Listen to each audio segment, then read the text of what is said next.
জগদ্ধাত্রী ও নমো বাসুদামার মেঘি সুন্দরম মঙ্গলম নরসংস বিষ্ণু যশাস গর্ভমদত্ত বৈষ্ণবম পৃথিবীর জমিনে একজন পিতা হয়ে আসবেন তিনি মানুষেরা নাজাত যদি পেতে চাও বেঁচে থাকতে নবী নবী করো কারণ तमाम ফেরেশতারা সব সময় আমি আল্লাহর কাছে নবী নবী করেছিল तमाम নবী পয়গম্বরেরা জীবন ভর তারা নবী নবী করেছিল तमाम সাহাবায়ে কেরাম যারা নবী নবী করেছিল হযরতে আবু বকর নবী নবী করে পাগল হয়েছিল উসমান গনি নবীর জন্য উম্মত হয়েছিল ওমর ফারুক মাওলায়ে আলী নবী নবী করেছিল ইমামে হাসান ইমামে হোসেন নবী নবী করেছিল আম্মা খাদিজাতুল কুবরা নবীর জন্য ধন দৌলত ত্যাগ করেছিল আম্মা জান আয়েশা আম্মা জান হাফসা আম্মা জান মারিয়া तमाम মাগনেরা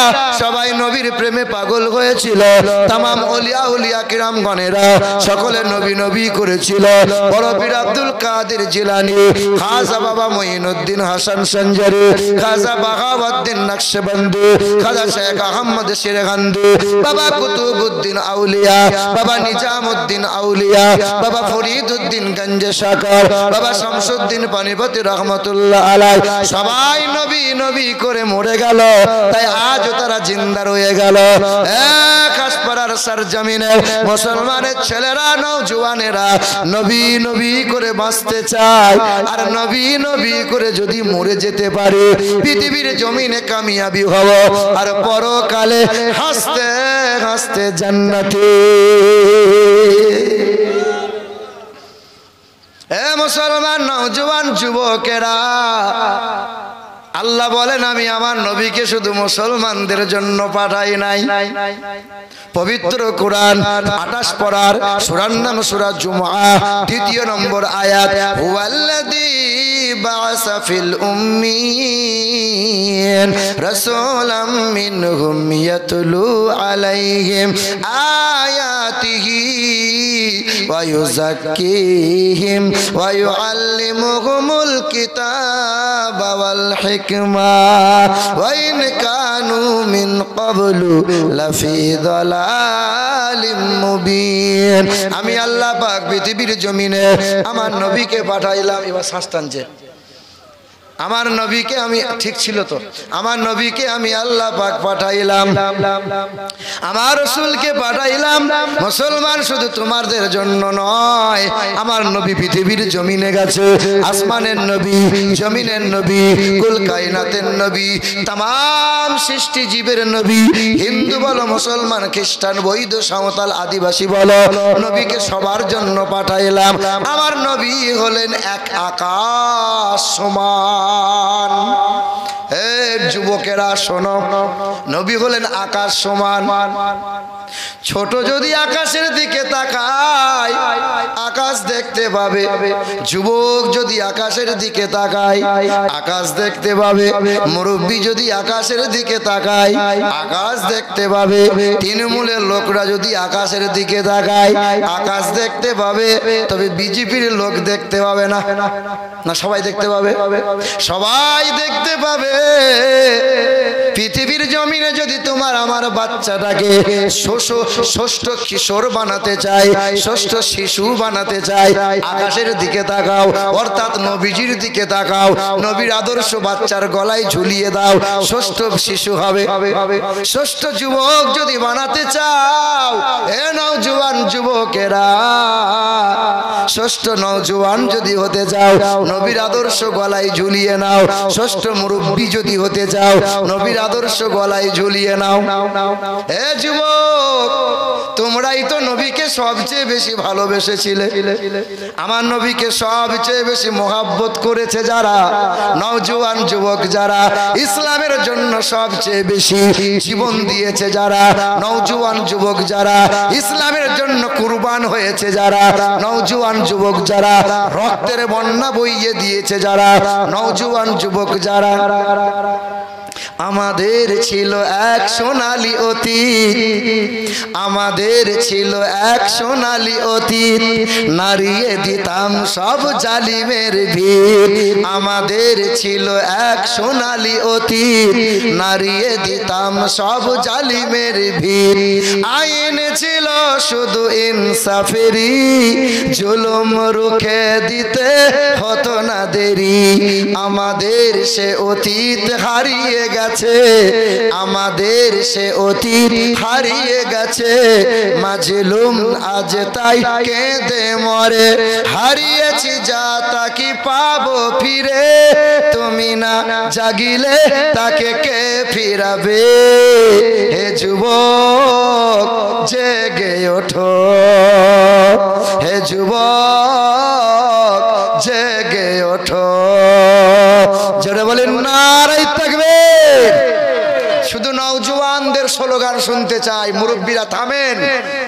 পিছনের আওয়াজ শুনতে চাই, সামনের আওয়াজ শুনতে চাই। জোরে বলেন নারে তাকবীর, নারে রিসালাত, নারে রিসালাত, নারে হায়দারি, নারে হায়দারি। খাসপাড়ার যুবক বৃন্দ, যুবকদের যদি এইরকম আওয়াজ হয়, ছি ছি ছি ছি ছি ছি, কি মনে হচ্ছে এখনো বিরিয়ানি খাওয়ানো হয়নি? ওই জন্য মাল নিয়ে গেছে গো। হায় হায় হায় হায়, হারবাল কোম্পানি এমনি এমনি ধনী হচ্ছে। শুধু বলছে বিমল খা, তেরঙ্গা খা, রজনী খা। আর হারবাল কোম্পানি জঙ্গিপুরে বাজারে কাগজ ধরাচ্ছে। কিসের কাগজ? বলে দেখেন, একবার দেখেন, হারবাল কোম্পানি। ছি ছি ছি ছি। হে নওজোয়ান যুবকেরা, তোমাদেরই মতো নওজোয়ান যুবক নবীর পাগল ছিল, নবীর আশক ছিল। আহারে গুনাহের কাজ করতো না, মোবাইলে গুনাহ করে না, রাতের বেলায় ন্যাংটা ছবি দেখে না। হে যুবক, বলো কবে তুমি সংশোধন হয়ে যাবে? একবার তুমি বলো দেখি, এতদিন তো গুনাহ করলাম, আর গুনাহ করব না। রাসূলুল্লাহর মহব্বতে গুনাহের কাজ ত্যাগ করে দিলাম। হে নওজোয়ান যুবক, নবী তোমাকে বড় ভালোবাসে। একজন নওজোয়ান যুবক ছিল, নবীর বড় আশিক ছিল, চেহারা নুরানি ফুটফুটে ছিল। এক দোকানে কাজ করত। অনেক অতীতের ঘটনা।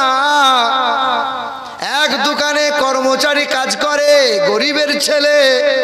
তবে একজন মহিলা প্রতিদিন সেই দোকানে যায়, বারবার যুবকের দিকে তাকায়, মনে মনে যুবককে ভালোবেসে ফেলে। মনে মনে কুচিন্তা ভাবনা উদয় হয়, কেমনে এই যুবককে পাওয়া যায়।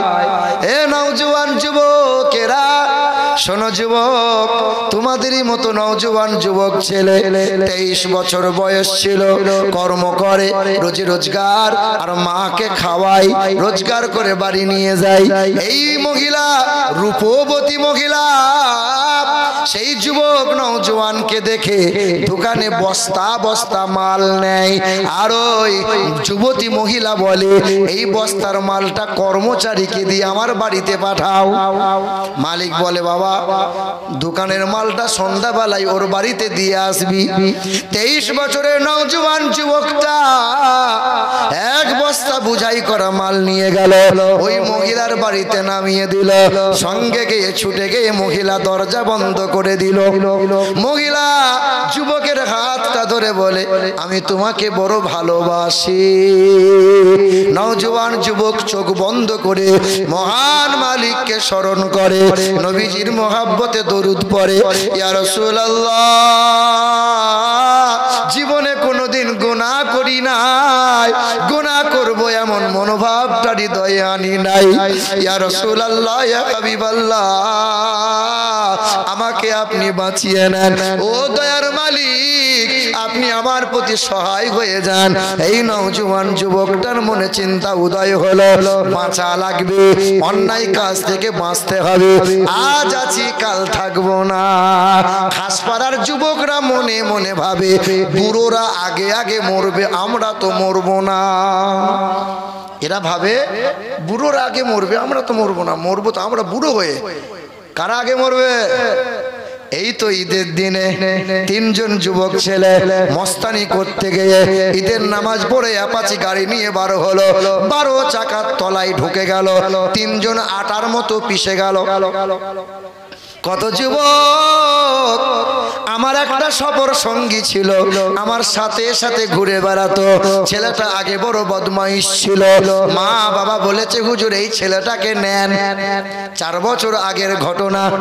ওই ছেলে আমার সঙ্গে সঙ্গে ঘোরে, আমার সঙ্গে ঘুরলে আর বিড়িতে টান মারতে পারে না, আমার সঙ্গে ঘোরে তাই আর বিমল খেতে পারে না, আমার সঙ্গে ঘোরে তাই ন্যাংটা ছবি মোবাইলে দেখতে পারে না। বলে মা আর হুজুরের সঙ্গে যাব না, ভালো লাগে না। হুজুর শুধু বলে মাথায় টুপি পর, নামাজ পড়, আর ভালো লাগে না।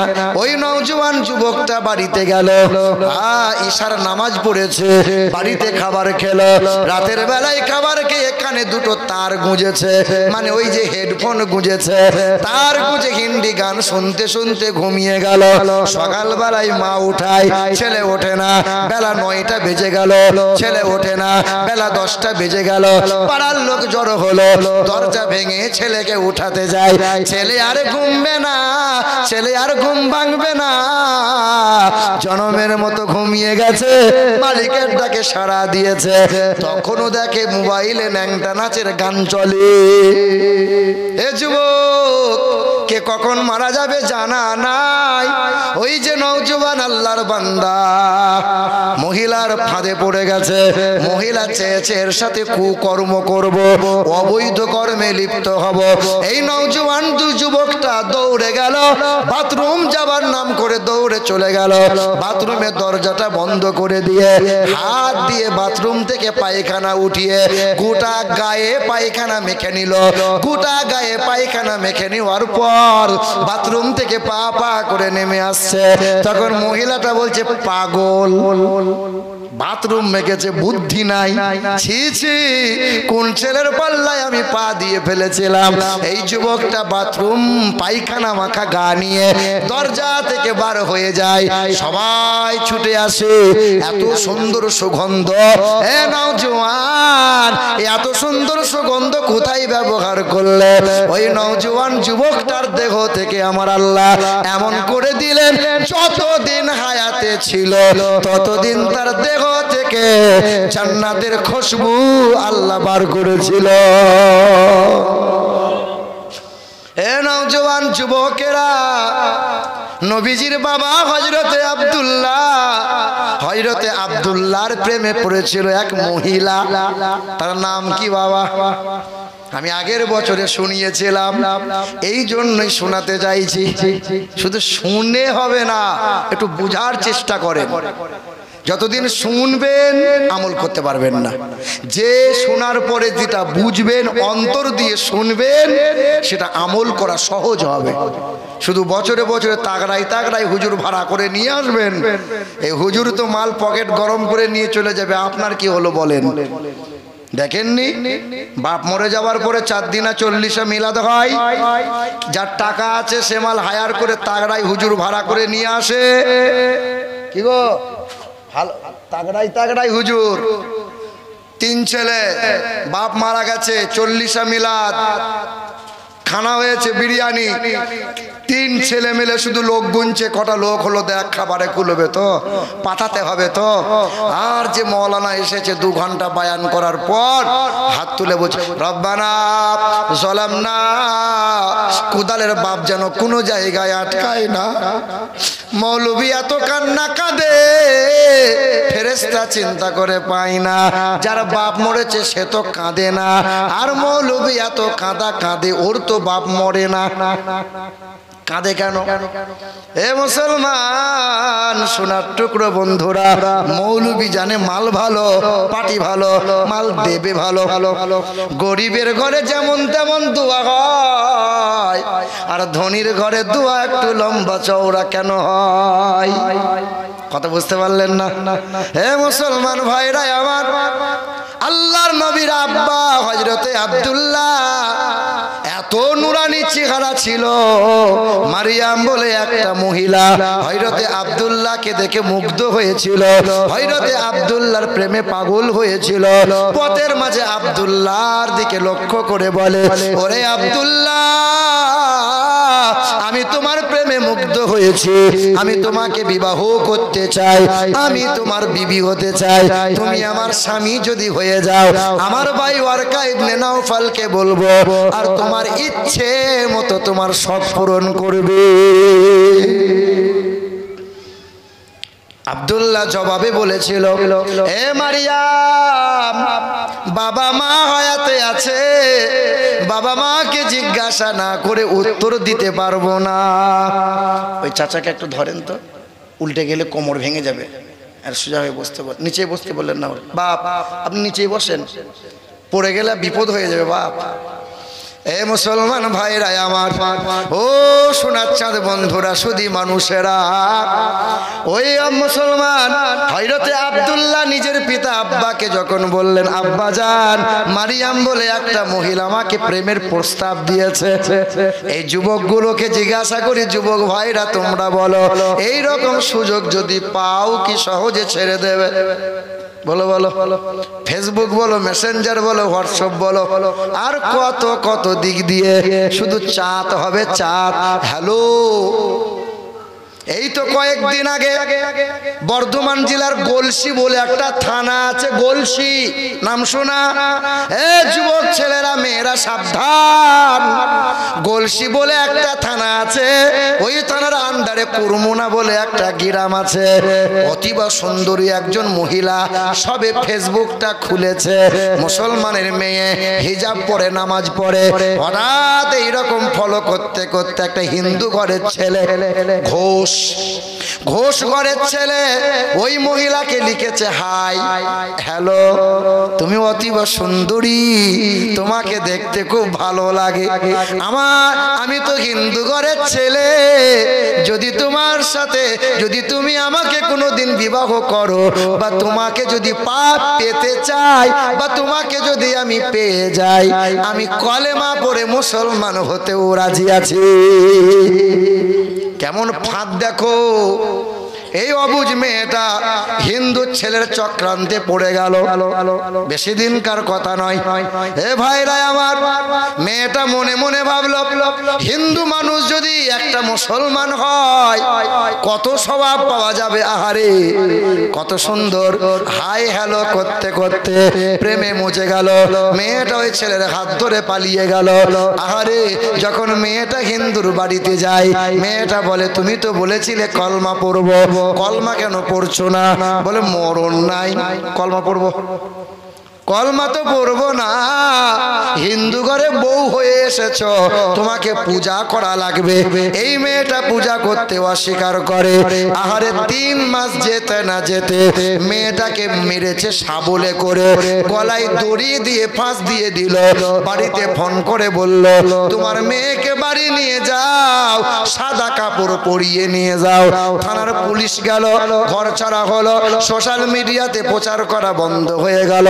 3 দিন নেটওয়ার্ক পরিষেবা বন্ধ করে দিল, যেন মুসলমানরা কেউ জানতে না পারে। হিন্দুরা হলে কি করতো? লাভ জেহাদ বলে জঙ্গিপুর বাজার ধুনে দিত। কি গো, দেখছো না? এই দেশের মাটিতে হিন্দু মুসলমান সবাই মিলেমিশে বাস করছি আমরা, কিন্তু কয়েকজন অজ্ঞ হিন্দু কট্টরপন্থী আরএসএস রাত দিন তারা মুসলমানদের বিরুদ্ধে কত কত বাজে বাজে মন্তব্য করে যাচ্ছে। কখনো বলছে মুসলমানগুলোকে গাছে ঝুলিয়ে এলো পাতারি খেলা, কখনো বলছে মুসলমানগুলোকে দেশ থেকে বিদায় কর, কখনো বলছে মুসলমানদের দাড়ি দূরে ছেড়ে দে, কখনো বলছে মুসলমানকে পাকিস্তান পাঠিয়ে দে। বলছে কি বলছে না? জঙ্গিপুর থেকে আরম্ভ করে বেলডাঙ্গা আর এই রকম কয়েক জায়গায় এই নবী দিবসের 3 দিন আগে ফুরফুরা শরীফের একজন পীরজাদা ওয়াজ করতে যাচ্ছিল বাঁকুড়া।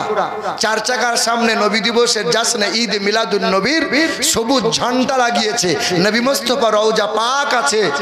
আরএসএস পন্থীরা গাড়ি ঘেরাও করে বলছে এটা পাকিস্তানের ঝান্ডা, অকথ্য ভাষায় গালমন্দ করলো। কি গো শুনছেন না আপনারা? রাত দিন এতদিন অন্যান্য রাজ্যে হচ্ছিল মসজিদ নিয়ে, মাদ্রাসা নিয়ে, এখন তো বাংলার জমিনে চলছে। অধিকারী বলো, ঘোষ বলো, সরকার বলো, রাত দিন কত কত খারাপ খারাপ কথা বলছে। তাদের বিরুদ্ধে কোনো মামলা নাই, কোনো অ্যাকশন নাই, কোনো কিছু নাই। আছে? আপনি একটা কিছু বলে দেন, সঙ্গে সঙ্গে অ্যাকশন। দেশটা নয় তো কারো বাপের ভিটা, করিবে মন চাহিলি যখন যেটা। দেশটা নয় তো কারো বাপের ভিটা, করিবে মন চাহিলি যখন যেটা। দেশটা লক্ষ মায়ের ইজ্জতেরই দামে কেনা, মাটিতে মিশে আছে লাখ শহীদের রক্ত কণা। দেশটা লক্ষ মায়ের ইজ্জতেরই দামে কেনা, মাটিতে মিশে আছে লাখ শহীদের রক্ত কণা। শহীদের রক্তের দামে কিনা আমাদের সোনার ভিটা, শহীদের রক্তের দামে কিনা আমাদের সোনার ভিটা। তবে কেন অভ্যাস হলো বিদেশিদের চরণ চাটা। দেশটা নয় তো কারো বাপের ভিটা, করিবে মন চাহিলেই যখন যেটা।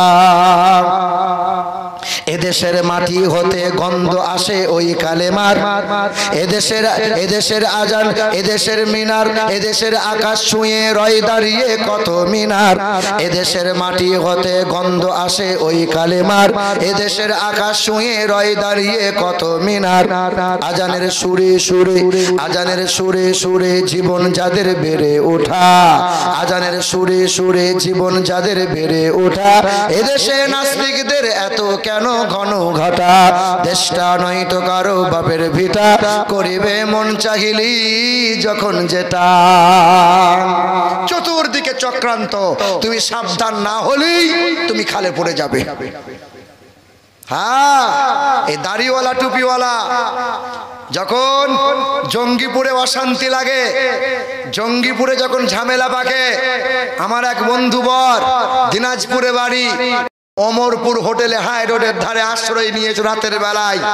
সেই সময় উঠিয়ে ওই মৌলানা সাহেবকে ধরে নিয়ে জেলে বন্দি করেছে, এখনো জেল খাটছে। কথা বুঝতে পারছো? এই দাড়িওয়ালা টুপিওয়ালাদের বেশি বিপদ। মুসলমান ভাইরা আমার, হযরতে আব্দুল্লাহ রাদিয়াল্লাহু তাআলা আনহু হযরতে আব্দুল মুত্তালিবকে বললেন, আব্বা, ও আব্বা জান, মারিয়াম বলে একজনা মহিলা আমাকে বিবাহের প্রস্তাব দিয়েছে। আব্দুল মুত্তালিব বললেন, না, আমার এক সফর সঙ্গী ব্যবসায়ী আছে, তার নাম হলো আব্দুল ওয়াহাব জুহুরি, তার এক কন্যা আছে, তার সঙ্গে বিবাহের কথা দিয়েছি আমি। মক্কা থেকে চলে গেলেন 430 কিলোমিটার রাস্তা। মা আমিনাকে দেখে মুগ্ধ হলেন, বিবাহের আসনে বসে গেলেন, বিবাহ হয়ে গেল। ওই বিবাহ করে 3 দিন পরে মা আমিনাকে নিয়ে মক্কায় এলো, কিন্তু ওই মারিয়াম বলে মহিলা আর হযরতে আব্দুল্লাহকে দেখে না।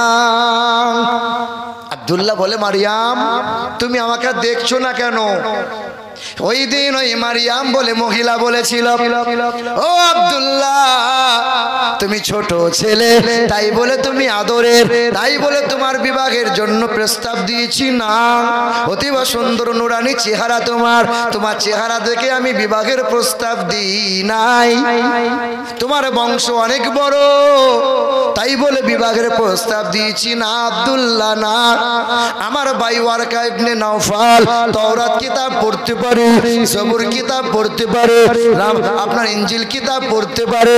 আমার ভাই পড়ে পড়ে আমাকে শুনিয়ে দিয়েছে, ও জগদ্ধাত্রী, ও নমো বাসুদামার মেঘি, সুন্দরাম মঙ্গলাম নরসংসা, বিষ্ণু যশাস গর্ভমদত্ত বৈষ্ণবম। পৃথিবীর জমিনে একজন পিতা হয়ে আসবেন তিনি, ঈশানীতে নূরের আলো ঝলমল করবে, তার নাম হবে বিষ্ণু যশা, তার নাম হবে আব্দুল্লাহ। হে আব্দুল্লাহ, তোমার কপালের নূর দেখে আমি তোমার প্রেমে পড়েছি, আমি তোমাকে বিবাহের প্রস্তাব দিয়েছি।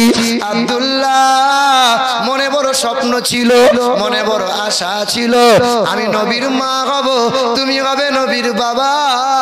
আমার কোলে নবী আদর পাবে, হাসরের ময়দানে নবীর কারণে আমি হাসতে হাসতে জান্নাতে যাব। আমি নবীর মা, কিন্তু আব্দুল্লাহ আর আমার কপালে বিবাহ জুটলো না, আর তোমার বিবি হওয়ার নসিব পেলাম না, কারণ তোমার কপালে আর নূর নাই। ওই নূর নবী মুহাম্মদুর রাসূলুল্লাহ সাল্লাল্লাহু আলাইহি ওয়াসাল্লাম, ওই নূর চলে গেছে মা আমিনার গর্ভে। মা আমিনার পেট উঁচু হয়েছে, মানে গর্ভবতী হয়ে গেছে। বলে সুবহানাল্লাহ। এ মুসলমান ভাইরা আমার, পৃথিবীর জমিনে নবী এসেছেন সোমবারের দিনে। কি বারে?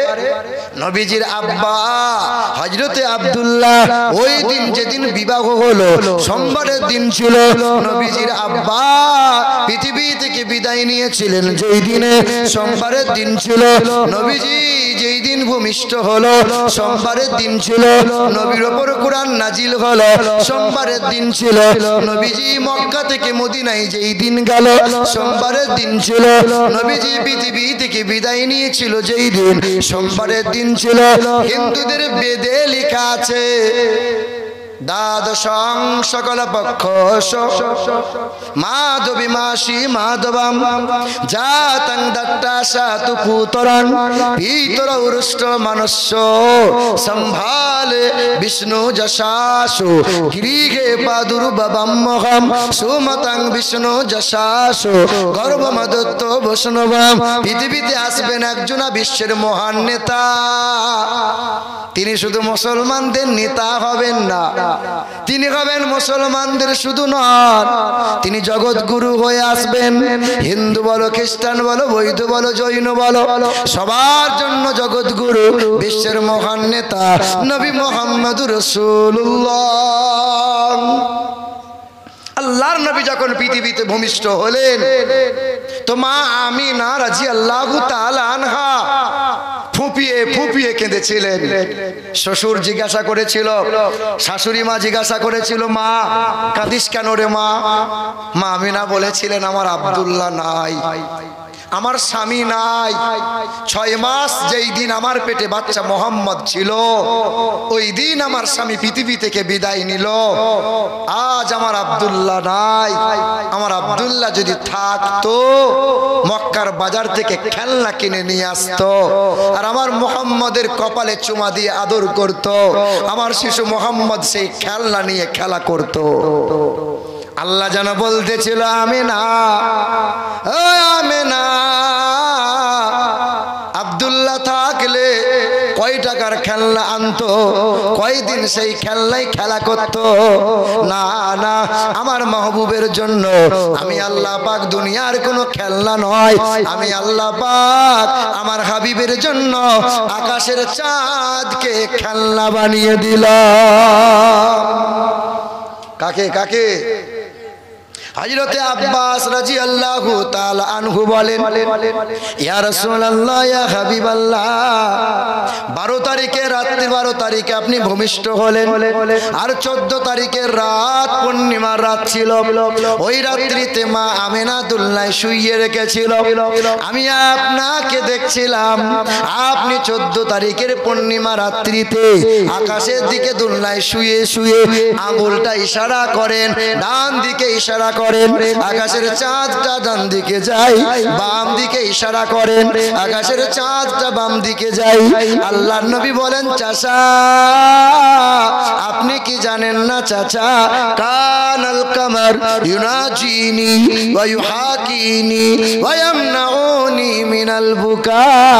ও চাচা আপনি কি জানেন না, আমার বাবা নাই, আমাকে সে নগবরা ভালোবাসা বাবা কোনোদিন দেয় নাই, বাবা আমার কপালে চুমা দেয় নাই।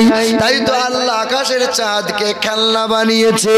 আকাশের চাঁদ আমাকে ছন্দ শোনাইতো, আকাশের চাঁদ আমাকে গল্প শোনাইতো।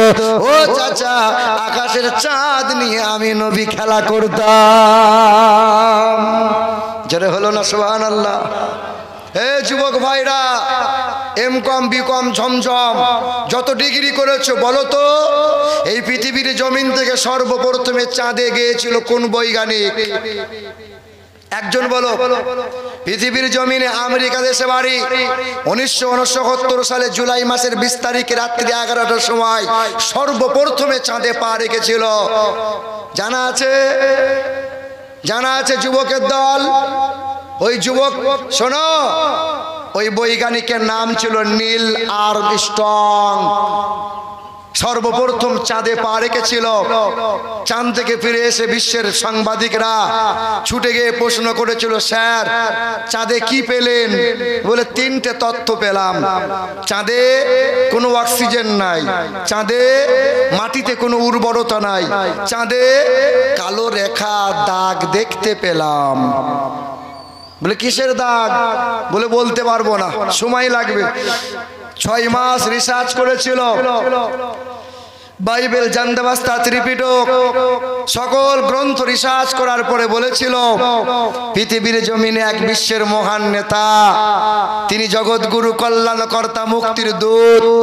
যীশু খ্রিস্ট নয়, আব্রাহাম লিঙ্কন নয়, লেনিন নয়, গুরু নানক নয়, মহাবীর নয়, যীশু খ্রিস্ট নয়, তিনি নবী মুহাম্মদুর রাসূলুল্লাহ।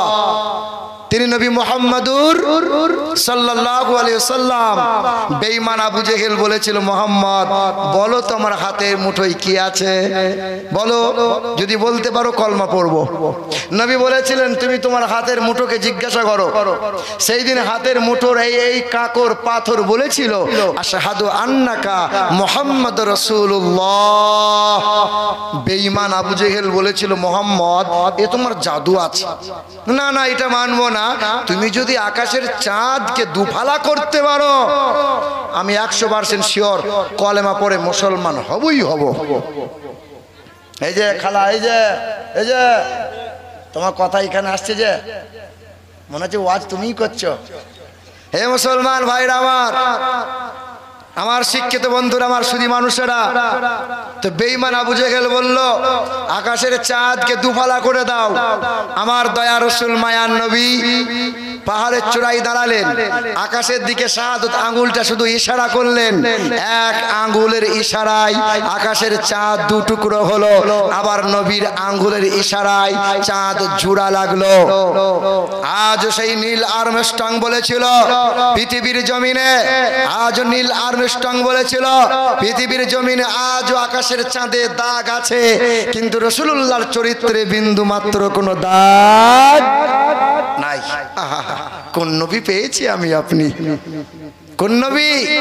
যে নবী পৃথিবীতে ভূমিষ্ঠ হয়ে নবী আমার সিজদায় পড়ে গেলেন, আর সিজদায় পড়ে গেলে আকাশের দিকে আঙ্গুলটা তুলে বলেছিলেন, ইয়া রাব্বি হাবলি উম্মতি, আল্লাহ আমার উম্মত উম্মতিকে বাঁচাও।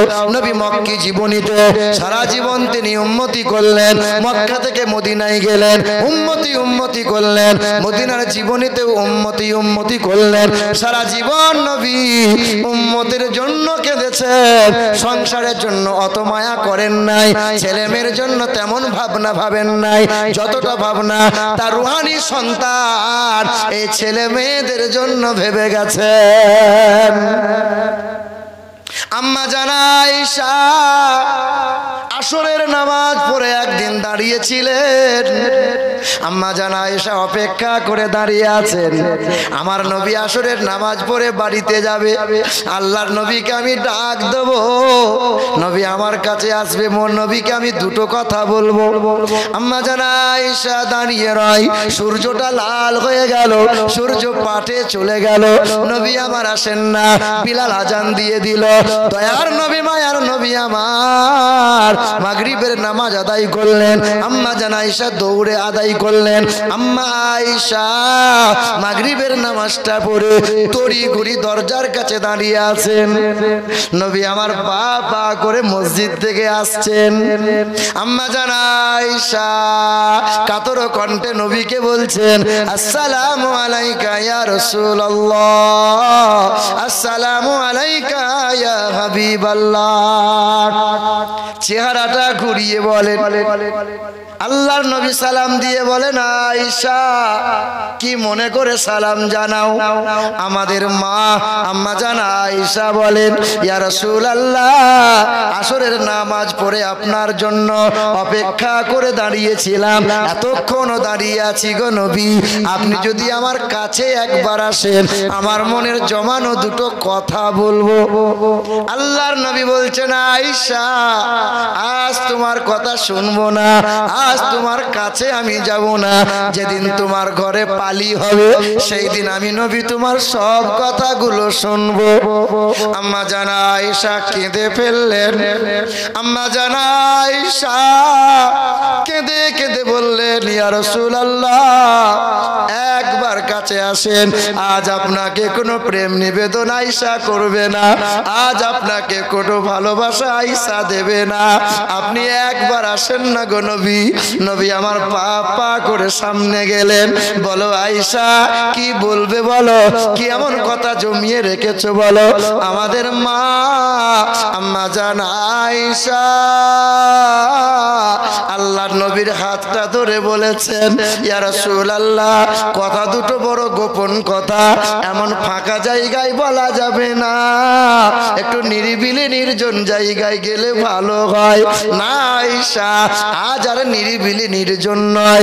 আম্মা জান আয়েশা মায়ার নবীর হাতটা ধরে আদর করে টানতে টানতে ঘরে নিয়ে গেলেন, দাঁড় করিয়ে রেখে দিলেন। মা আয়েশা ছুটে এসে দরজাখানা বন্ধ করে দিলেন, জানালাটা বন্ধ করে দিলেন। আম্মা জান আয়েশা নবীর সামনে দাঁড়াইয়ে বুকের কাপড়টা সরাইতেছিলেন। আল্লাহর নবী বলছেন, আয়েশা কি মনে করে বুকের কাপড় সরাও?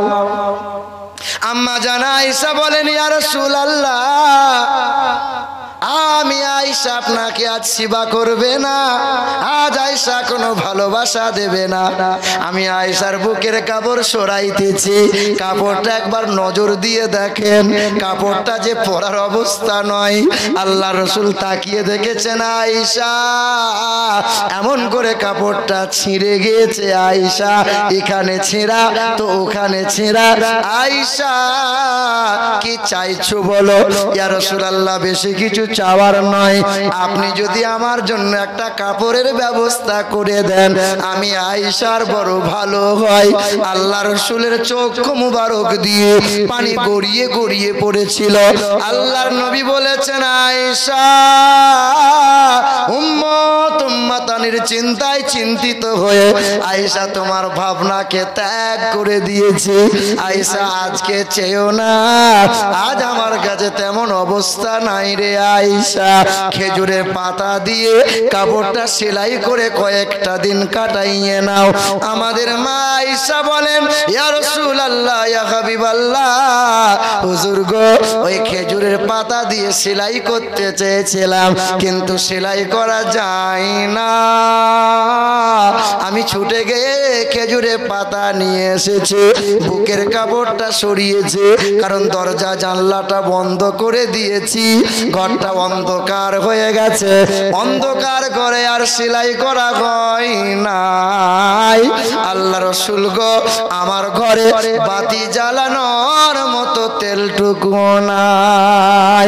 আল্লাহর নবী বলেন, আয়েশা অন্ধকারে জীবন কাটাচ্ছ আয়েশা, আয়েশা রে, আমি আমার ছেলেদের জন্য মেয়েদের জন্য এই উম্মত উম্মতির কথা ভাবতে ভাবতে তোমার কষ্টের কথায় আমি ভাবনা ত্যাগ করে দিয়েছি। আয়েশা কিছু মনে করো না, আমাকে একটা তেলের জায়গা দাও, মদিনার বাজার থেকে তেল নিয়ে আসি। আম্মা জান আয়েশার ঘর থেকে তেলের জায়গা নিলেন, নবী আমার পা বাড়িয়ে দিলেন। আম্মা আয়েশা বলেছেন, ইয়া রাসূলুল্লাহ, ইয়া হাবিবাল্লাহ, হুজুর আপনি যাবেন না। কেন আয়েশা যাব না? না ইয়া রাসূলুল্লাহ, আপনাকে যাওয়া লাগবে না, আমি আয়েশার জন্য আপনি মানুষের কাছে তেল ধার করবেন, আমি আয়েশার জন্য কোন মানুষের কাছে আপনি ছোট হয়ে যাবেন না ইয়া রাসূলুল্লাহ, না, আমি আয়েশা জীবন থাকতে চুল পরিমাণ বিন্দু পরিমাণ আপনার অপমান, আপনাকে ছোট করতে আমি আয়েশা দেব না। ইয়া রাসূলুল্লাহ, আমার ঘরে প্রদীপ লাগবে না, আমার ঘরে আলো লাগবে না, নবী আমার ঘরে দাঁড়িয়ে রয়, আর নবীর চেহারার নুরানিতে আমি আলো পেয়ে আমার ছেঁড়া কাপড় সেলাই করে নেব। নবী পৃথিবীতে ভূমিষ্ঠ হয়ে কার জন্য ফিকির করেছেন? তোমার আমার জন্য ফিকির করেছেন। নবীজির বয়স যখন 8 দিন হয়েছিল, তখন মা হালিমা তায়েফ শহর থেকে দৌড়ে এসে মা আমিনার কাছ থেকে নবীকে কোলে নিয়েছিল। এই শিশু নবীকে দাও না আমায়, এই শিশু নবীকে দাও না আমায়, নিয়ে যাবে হালিমা তোমায়। এই শিশু নবীকে দাও না আমায়, নিয়ে যাবে হালিমা তোমায়। শত শত উঠনি মক্কা এলো, জীর্ণ উঠ নিয়ে হালিমাও এলো। এই শত শত উঠনি মক্কা এলো, জীর্ণ উঠ নিয়ে হালিমাও এলো। হালিমা তোমার দেখা নাহি আর, হালিমা তোমার দেখা নাহি আর, তোমার কোলে শিশু নবী রয়। ও নবী, নবীজি আমার। জোরে হলো না সুবহানাল্লাহ? এই শিশু নবীকে দাও না আমায়, নিয়ে যাবে হালিমা তোমায়। সত্যের আলো নিয়ে এলো মক্কায়, বাতিল বিদায় নিল তাহারি ছোঁয়ায়। সত্যের আলো নিয়ে এলো মক্কায়, বাতিল বিদায় নিল তাহারি ছোঁয়ায়। বেদিনেরা কয় আর পূজা নাহি হয়, বেদিনেরা কয় পূজা নাহি হয়। মক্কাতে আলামিন রয়। ও নবী, নবীজি আমার। শিশু নবীকে দাও না আমায়, নিয়ে যাবে হালিমা তোমায়। মদিনাবাসীর এলো খুশির মাতল।